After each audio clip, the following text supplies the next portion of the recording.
हजुर दर्शन अनि नमस्ते गर्न चाहन्छु। यति बेलाको बसाइमा म तपाईँहरूकै चिरपरिचित आरटी तिलक राजुली। आज यति बेलाको बसाइमा कहाँ गएर भिडियो बनाएछ भन्नुपर्ने पक्कै पनि छैन। म आज जुन ठाउँमा छु त्यो ठाउँ तपाईँहरूलाई अवगत नै छ। पर्वत स्याङ्जा गुल्मीको सङ्गम स्थलमा रहेको विराट शालिग्राम, जहाँ नववर्षको पहिलो दिन यानि कि वैशाखी सङ्क्रान्तिको दिन घचाघच भक्तजनहरू आएर दर्शन गर्नुहुन्छ।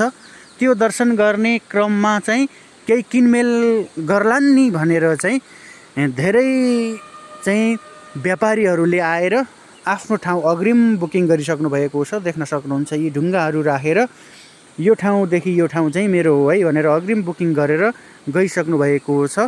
र वैशाखी सङ्क्रान्तिको दिन तपाईँहरू पनि शिला शालिग्रामको दर्शन गर्न आउनुहोला र मनोवाञ्छित फल प्राप्तिको लागि कामना गर्नुहोला।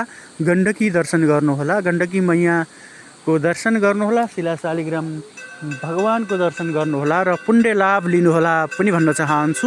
र त्यो वैशाखी सङ्क्रान्तिको विशेष दिनको दिन टाढा टाढाबाट आउने भक्तजनहरूलाई म शिला शालिग्रामको छेउछाउमै रहने कुरा पनि अवगत गराउन चाहन्छु। तपाईँहरूलाई कतिखेर आवश्यक पर्छ त्यतिखेर नै मलाई यहीँ प्राप्त गर्न सक्नुहुनेछ।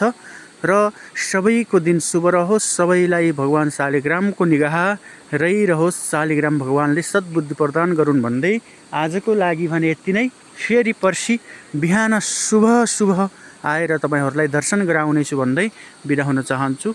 जय शालिग्राम।